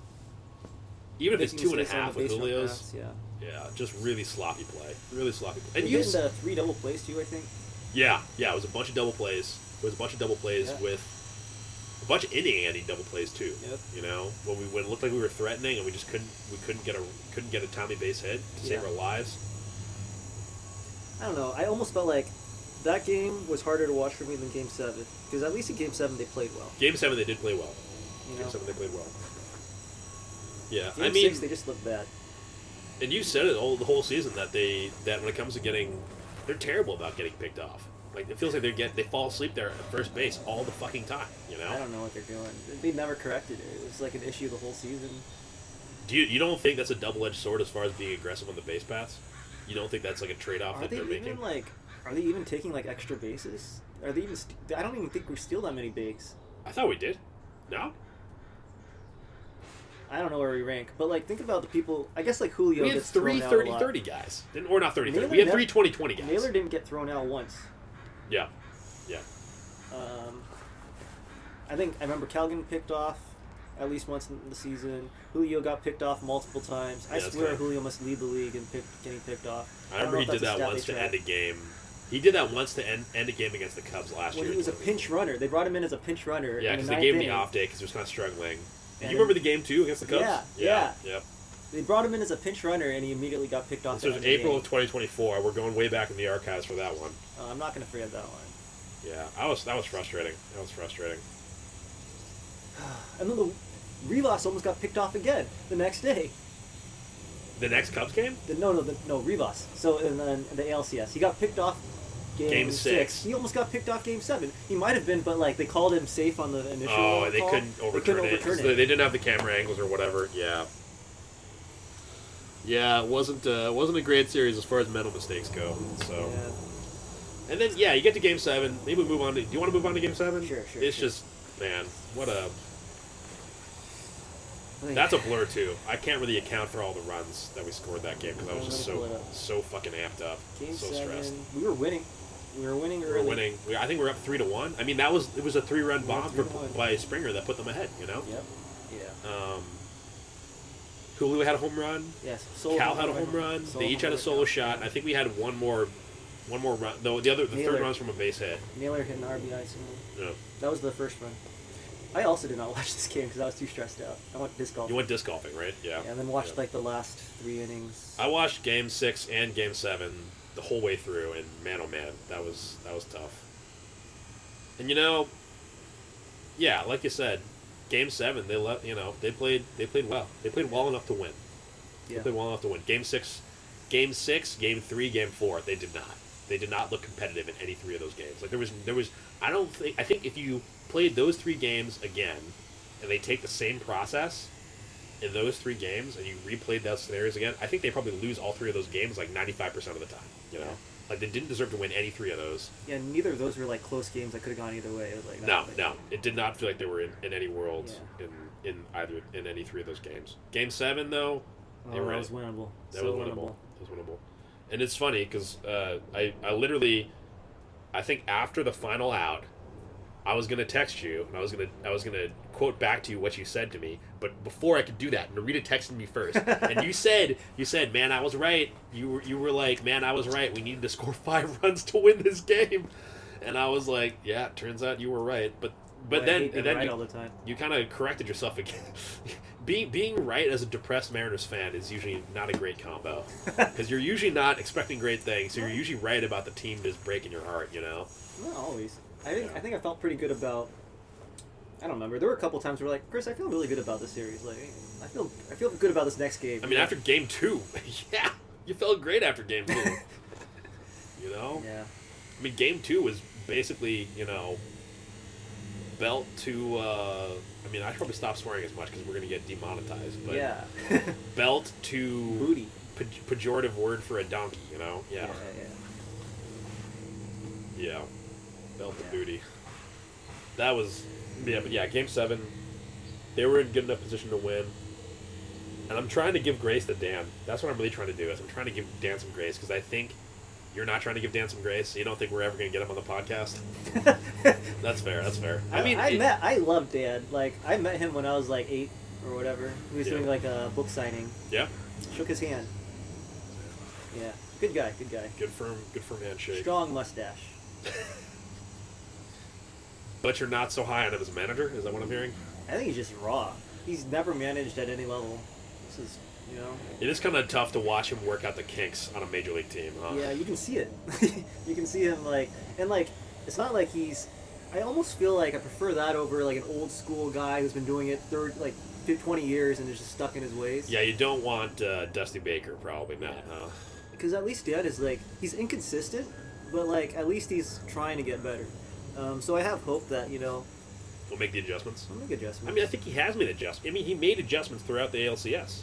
I think Almost- you saw that almost because a little like too reactionary. my complaint about like too reactionary, but Kinda my like, oh, I complaint did the about opposite game of what I did my last time. complaint about game 3 when I'm like you're punting the game in the third freaking inning, third fourth inning. You said it. He made the adjustment game 4, and we still lost. But like Yeah. he was trying different things. I mean, it's clear, like, in that Detroit series where he tried every single different iteration of what should I do when Riley Green comes up for the third time against the starter, and he lost every single time. Except, I think the second time it worked out, where they brought in Spire, and I think he got him out. This is what I get. We should have recapped the people that we were praising, the people that we were shitting on, or people that we were. Oh, it wasn't Riley Green. It was Kerry Carpenter. But it was also Riley. Well, I mean, Yeah, Riley- Green hit a 3-run home run. Riley In game lucky, 4. lucky hit. Yeah, lucky okay, hit. whatever. But anyways, I guess what I'm saying is that the people that we were like, this guy's a jag in the first episode of the podcast. I mean, we thought Bryce was cooked. We were like, why is this guy? I mean, like, I was like, Bryce or Hancock, who do you take? And then it turned out that was a terrible thing to say, Chris. Man. Yeah, we didn't know Bryce had the power of God and anime on his side. We did not know ball at that point. I mean, we don't know what's happening on the inside of the team. Yeah. Like in terms of what's really happening, but Bryce was huge. Stepped up. Bryce was absolutely huge that series, and we did not believe in him. Yeah. And then we thought the Tigers' offense was freaking terrible, which it was. It was. It kind of was. It kind of was. But Hinch was pulling all the right strings. Hinch pulled all the right strings to put his team in position to win, and Carpenter was on fire. He almost knocked us out by himself. It felt like, It was Tarek Skubal and Kerry Carpenter, and that was all they had to offer. the man haunting my nightmares, Kerry Carpenter. Yeah. Sorry, we just went back to the LDS, but Yeah, yeah. But Game 7 of the ALCS, I'm trying to give some grace. Like I said, I'm trying to give some grace to Dan because Bizzardo was money. He was money right up until that moment, And the thing was, it wasn't like some this is a crazy move. I can't believe he's bringing Bizzardo. No, he's been that felt like consistent he's been doing that all year, right? That felt like a completely normal thing to do. Yeah. As far as like, okay, what was it, the 7th? I think it was the 7th inning. It was the bottom of the 7th inning, and they had 2 on, 1 out. And I want to say it was Springer's second or third pitch of the at-bat. Bizzardo makes a mistake. He leaves it was a sinker or something. The sinker inside about middle of the zone. Yeah, you remember it. I think we talked about how you're never going to forget that pitch, and Yeah. I'm going to refuse to go back and rewatch it. I think Bizzardo said in the postgame was like, I threw that exact same pitch yesterday, and he grounded out. That's baseball. But that's the thing. He had seen The pitch so many times. because Bizzardo had pitched 2 innings the day before, and he'd pitched 2 innings in game 2. Yeah. Yeah. It was at least Springer's. I think at least his 3rd time seeing him that series. And so, I think your take was that he was overexposed, right? They'd seen too much of him. They were picking up on his pitches. It's the same concept as the 3rd time through the order for a starter, right? But this just applied to a reliever in this case. yeah, where it's like, I mean, they've got all the data. yeah, Like, Bizzardo I'm- really only throws 2 pitches too, so it's even more so. Was it a sinker and a slider? Is that what it is? Yeah. I mean, that's why they got the iPads in the dugout, Like, I'm sure before that at-bat, I mean, they could see, they know the reliever that's coming in. George Springer is just pulling up, or the hitting coach, or whoever's assisting George in terms of getting data. They got the iPad pulled up, and they're like, oh, here's your previous at-bats against Bizzardo. I bet you that's what they're looking at. I have no idea. But, that would make sense to go back and look at those at-bats, and, they know he only throws 2 pitches, and, I mean, what can you say? Bizzardo put on an amazing postseason performance. He just threw the wrong pitch at the wrong time to Springer. And Springer Springer got an amazing, a really good swing on it. He's a great hitter. As much as my feelings about the cheating, he's an amazing player. He got a great swing on it, and that was the ball game, Yeah, I think you can simultaneously be like, Bizzardo could have thrown that higher, more. That's a higher pitch, Higher in the zone. higher in the zone. It's not a home run probably. At the same time, what would AJ Hinch have done there in that moment? Probably would have brought Munoz. You think he would have brought in Munoz? I think AJ Hinch would have probably brought in Munoz. Yeah. Yeah. I mean, that's the most. That's the highest heart. leverage That's the heart of the situation order. you can That's the game. Yeah. That is the game right there. That's the heart of the order. But I think you said it too. Was that Munoz hadn't done that all game. He was used to coming in the 9th at the start of an inning. or at the start of an inning at least. He hasn't done that all year, but he's done that in previous years under service. Yeah, that's true. I can, you know, I think in hindsight you wish for that for sure, but you know, because Munoz, just making sure that the recording's still going. Yeah, nice. But yeah, I mean that's the theory, right? That's when things kind of change in the postseason. Is that you stop tailoring, or you stop playing the mental long game in terms of just keeping your closer in the ninth. Because I think that's something that they were.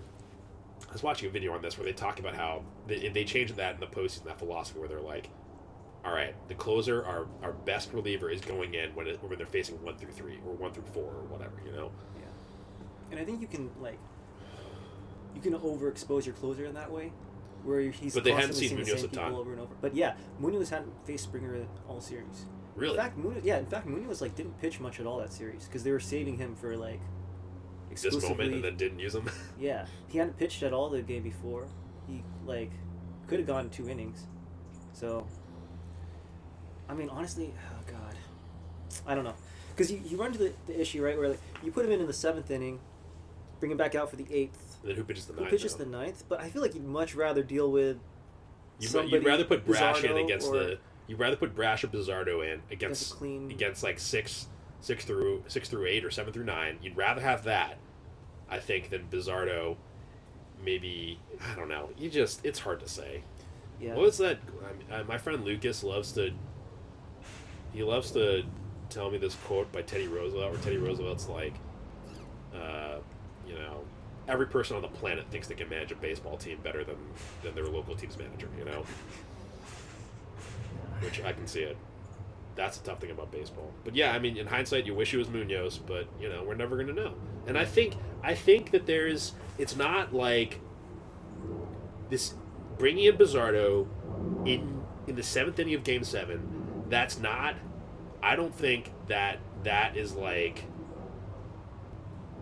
games 3, 4, and 6 in the sense that, like, games 3, 4, and 6, we're never winning those games. Like we said earlier, you're never winning game 3, 4, and 6 because of the way we were playing, right?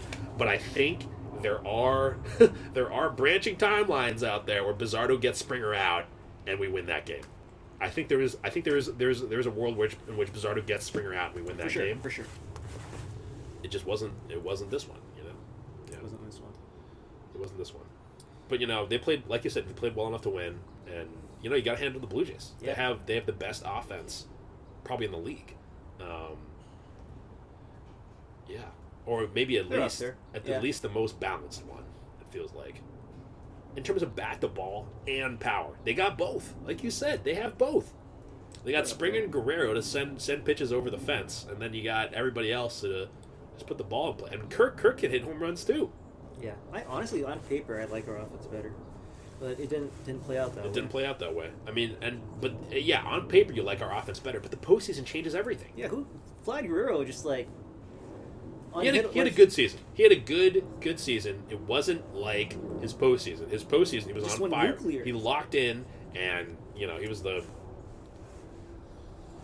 And again, he was like 2020 Randy Arozarena. Maybe not quite that good, but like real close to that. You know. Yeah. I felt like you doing expect everything. Guerrero to be good, but you don't expect Ernie Clement to hit 429. You know, like you don't expect. I'm looking at the bottom of their lineup. Yeah. Barger had a really good postseason. Has had a really good postseason. Yeah, he hit the grand slam against the Dodgers the other day, didn't he? Yeah. Did you hear he slept on one of his teammates' pull-out couch the night before? They brought him in for a pinch hit, or as a pinch hitter, and he hit a pinch hit grand slam. Yeah. Wait, why did he sleep on the pull-out couch? I didn't hear the backstory. Oh, you just heard that's what happened. I'm gonna go take a look at what else is on our spreadsheet, just because. I think we should save the fandom history for another day. Yeah, that's a good off-season topic. Yeah, that's a good off-season topic, and that'll take us a while too. Mm-hmm. I don't even know how long we've been recording so far. Let me take a look. A little over an hour, I think. Yeah, we're at an hour and 30, I think. So we should probably try to wrap it up. Already? Okay. Try to wrap it up. What do you want to talk about? Dodgers versus Jays, real quick. Yeah, let's talk about the Dodgers. Should we cap it at what, you want to cap this at like 10 minutes? You want to say? Sure. 5-10 It shouldn't minutes. take too long to talk about Dodgers Blue Jays. I mean, okay, I'm gonna say. if you're on the fence about watching Dodgers Blue Jays World Series, we've just been spent a lot of time talking about the Blue Jays offense. I think it's a fascinating matchup against the Dodgers pitching. Yeah. You know, Not the bullpen, but the starters. no, both. Really? Okay. Because the whole thing is right, like the Blue Jays high contact, swing a lot, don't strike out, but they hit. If you can get them to weak contact, the starting pitching is going to go deep into the game. Like you said with Yamamoto, he went 9 innings pitched, Yeah. 103 pitches. Versus if Yamamoto was going against the Mariners, we probably don't score runs on him, but like he's probably out of the He's game. out of the in game in the sixth, 6th or the 7th. right? Yeah, because we make him throw more pitches. Yeah, because we're going to strike out. Yeah. Well, because we're it's- walks, strikeouts, and home runs. Yeah, and the formula for that is yes, you're going to strike out, but you're going to take more pitches, and like you're going to make the pitcher work more. And the starter's going to have 100 pitches by the end of the 6th inning. Yeah, 6th or 7th, because even Skubal only went 7 against us, right? Yeah. You never. So- yeah. And then the Dodgers bullpen is like the clear weakness of the team. For this team, this team that is like tremendous everywhere else, like their bullpen is bad, like below average. But so it's gonna be interesting to see like if the Blue Jays aren't gonna change their strategy. I don't think. They shouldn't. Neither. No, I mean, it's in a worse way, for it's them. like, I mean, I feel like making that big of an adjustment on hitting. Yeah. Like you don't make that in the postseason. That's something you do later, or that's something you do when you've got more time to kind of tinker and see and kind of take a look back at the data. But yeah, you're not gonna coach your guys like that in the middle of the season. Yeah. So yeah, that's strength versus strength. And I think they have Shohei going tomorrow, right? Shohei versus that lineup should be interesting. How many? What do you think? Shohei's pitch count? Do they have him on like a pitch count limit? I actually don't know. I think he went 6 last game, so I don't know what his pitch count is at. But yeah, you're gonna have to throw some bullpen guys in that game because Shohei's probably not going to a complete game. But yeah, it's a fun matchup, and like the Dodgers' offense is no joke either. I mean, of course. Yeah, when you got Shohei, Mookie Betts, and Freddie Freeman, that's a fearsome top 3. Yeah, so can they punish the 3-4 starters that the Mariners couldn't? Yeah, Bieber and Scherzer. Scherzer, yeah. Bieber, Scherzer, and who's their 5th guy? They don't have. Oh, they just. I mean, you don't really need one of the postseason, Yeah. I guess. You just go right back to Gotham against Savage. Yep. And that, I really feel like that was the series for the Mariners. Like They couldn't punish Bieber and Scherzer. those were the matchups that they had the advantage in, and they just fell flat on their face. So I mean, I'm not even sure. I mean, you're saying it's like it doesn't come down to Game 7 if we punish Scherzer and Bieber, and it literally doesn't because then you win one of those games and it's over before you get to Game 7. yeah, but I guess you could also say the same thing if you're a Blue Jays fan. You're like, well, we had the huge advantage in Game 1, and they didn't win that. Yeah. So I think that's the thing that I think about more, just as a Mariners fan. I'm like, oh man, we could have capitalized. But I don't know if we were beating the Dodgers, but I don't know. But I I really mean, I feel said like we that match up well against the Dodgers. I know we got swept by them in the regular season, but like they weren't I really think trying at that point as we much. would get to their bullpen. And then we would hopefully hit their bullpen. I think we would hit their bullpen. Yeah. Yeah, I mean, because like you said, if you can get Yamamoto or Glasnow or Snell out in the 6th inning, then you're hitting against their bullpen, which it seems like the only guy they trust out of the bullpen is Sasaki right now, right? Yeah. I don't think we would have been able to limit their offense though. I mean, our starting pitching was not good, We would have needed Gabe Spire to have been really good again. and then Brian to also be pitching. Yeah. Yep. But like just because of the Dodgers having lefty Shohei, lefty Freeman. Yeah, you need a good left-on-left Yeah. specialist for those 2 hitters, Yeah. and yeah, if Gabe's not on it, then that's a hard game. Those are 2 hard outs to get. Yeah. Imagine a world where they bring up Katie Anderson for the postseason this year. Next year, maybe. I mean, look what they did with Gausman, or not Gausman, Trey Savage. Savage. Yeah. He was drafted, a year earlier. Imagine a world where we drafted Trey Savage. Although, like, I feel like I see the concerns. Like, he can be wild at times. He's got that really unorthodox, over-the-top delivery. And you see the logic about getting Sinja instead. I think Sinja is maybe like a safer play long term. I mean, Savage though. I mean, look at the They immediately got look at results the from him. peak. Look at what Savage can give you when he's on it. When he's on, he's so good. But we'll see. It's hard. You can't. But you the can't declare Dodgers, anything are, early. the Blue Jays Dodgers series. I guess, I mean, I'm speaking just as a fan Yeah. and as somebody who kind of dislikes both teams in a way, in different ways, Part of me was like, after Game 1, I was like, well, if the Blue Jays are going to win this series, I'd want them to sweep. If the Blue Jays are going to win the series against the Dodgers, I want them to sweep because that makes us look a lot better, You could say that we put up a better fight than the Dodgers did, That's what you could say. I'm not as concerned about moral victories. I just want to watch good baseball. Yeah, I don't care. I want people to suffer. I'm kidding. Oh, maybe only a little. Yeah. I'm just hoping for a competitive series. The first two games have lived up to the hype. Yep. Yeah, they've been really interesting games. Yeah. Maybe I'll catch one at some point, but once the Mariners are out, usually my heart's not in it. I mean, 2022. I wasn't gonna watch Astros Phillies. Sorry. Well, I mean, I like the same. Phillies. I like the Phillies, but maybe the Astros hate as much. The Astros hate is an order of magnitude higher than my dislike for either of those, either the two teams that are currently in the World Series. Yeah. Yeah. Although, yeah, I mean, the Blue Jays fans, I don't love them. I mean, I think it's really as simple and as petty as the fact that they're always in our stadium when we play them. Yeah. That's all. That's literally all it comes down to, is the fact that they're in our stadium when we play them all the time, and that's annoying. And it's going to be annoying next year. It's going to be so annoying next year because they're going to be even more annoying about it. But yeah, and then Dodgers fans. No offense, Narita. I don't know. It's just tough for me looking at the Dodgers just because. And it's my same feeling about the Yankees in a way, which is the reason because part of the reason why. I mean, maybe this comes down to something I can talk about in my fandom history. Part of the reason why I like the Mariners and I root for the Mariners and I'll always love this team is because they're the opposite. They're the opposite of the Yankees and the Dodgers. Like from the heart of the team, the spirit of the team is the opposite of the Yankees and the Dodgers in the sense that those two teams, it's like they don't have anything. They got to earn everything, but it's like they still got to earn everything. But it's easier.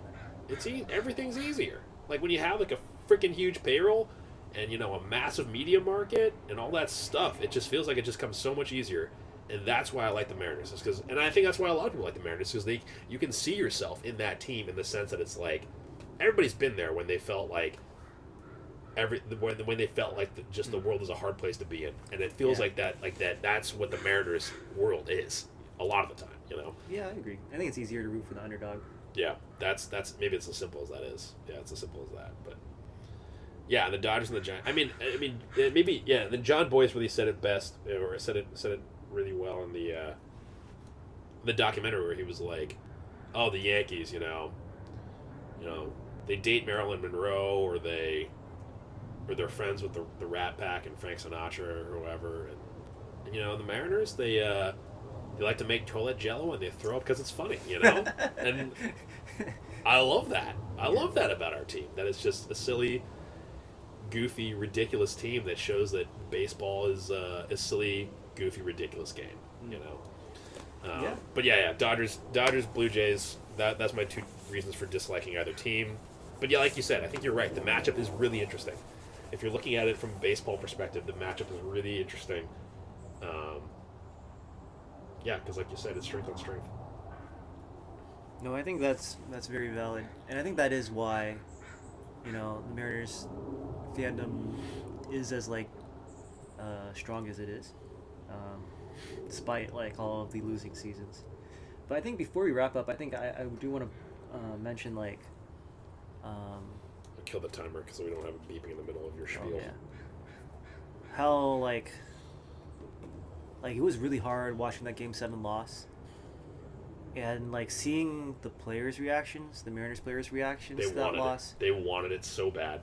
Yeah, it made me to see that kind of hurt reflected on their faces. I'm like, wow, this really hurts for me as a fan. It's 10 times worse for these guys. Julio wanted it. Yeah. Julio wanted it. Cal wanted it. There was that viral clip of Julio of when they were interviewing Brian, of Julio screaming into the dugout, and just in emotional pain, Yeah. And it's They like, wanted it so how do you bad. not root for those guys? You know, Yeah. they really want it. Like, they were so bought in this year. This, like, by all accounts, was like the closest team they've ever had. Everybody was like giving 100%. You saw the sacrifices that players made throughout the year. Naylor, Yeah. with the birth of his child and then playing.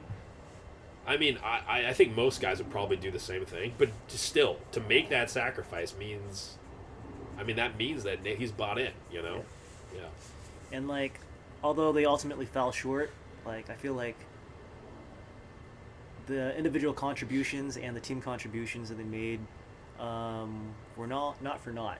Like Gino having that like fairy tale comeback where he has the prodigal son returning home after being traded away by Jerry DiPoto because ownership basically screwed him over and told him like a day before the winter meetings that their budget was getting slashed. Wait, what? Is that what happened?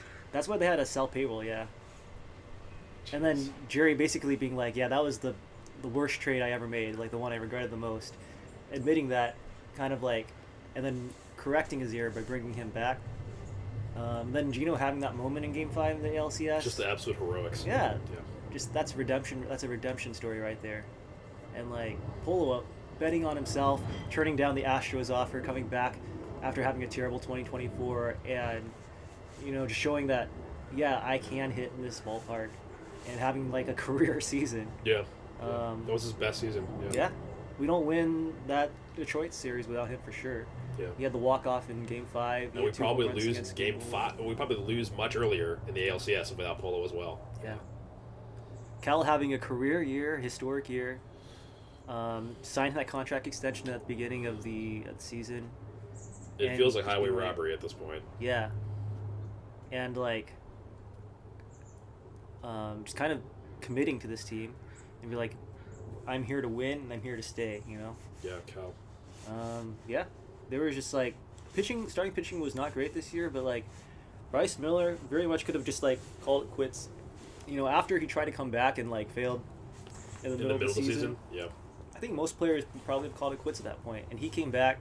It was really cool. He had like the Isaiah 6'8" on his hat, which is like, I forget the exact quote, but it's like, and then I heard a voice saying, Who shall we send? Who shall we send? Here am I, Send me. And like, that's such like a perfect encapsulation of that. Just like kind of having that like servant's attitude of just being like, all personal glory aside, like my team needs someone to step up. It's not ideal circumstances. I'm gonna go out there and give it my best, and like showing up in the moment when they need him the most.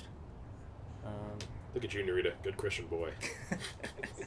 It's a cool verse. It's a cool verse. What did I joke about that? It's like the biblical version of Next Man Up. Yeah. Next man up. Yeah. Biblical version of Next Man Up. So yeah, it's tough. Every season you hope to get to this point, get the opportunity to go to World Series, and like for a moment that almost felt tangible. If you told me in July that we'd be one game away from winning the World Series, you take that. You take that every time. 100%. Yeah. Even if you told me we were going to lose the game, I'd probably be like, yeah, let's go. I don't care. Let's get to that point, Yeah. They came this close. One pitch. Basically one pitch.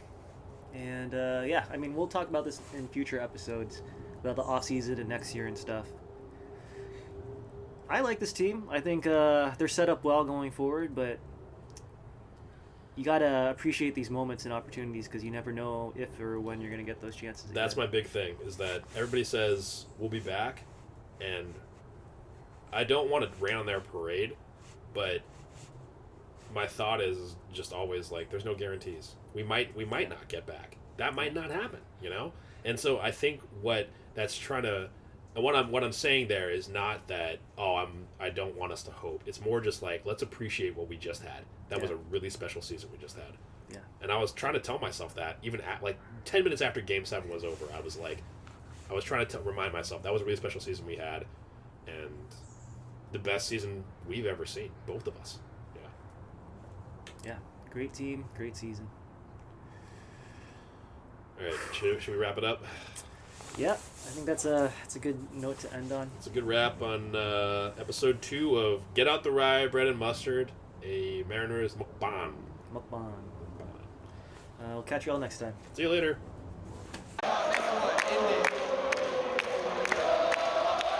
Oh, Cal! Cal, you gotta hold on to that! Come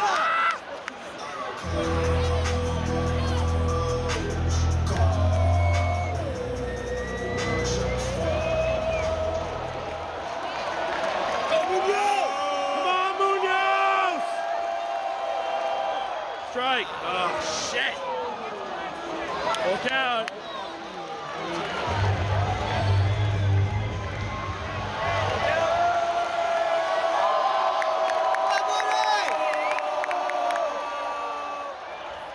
Yes.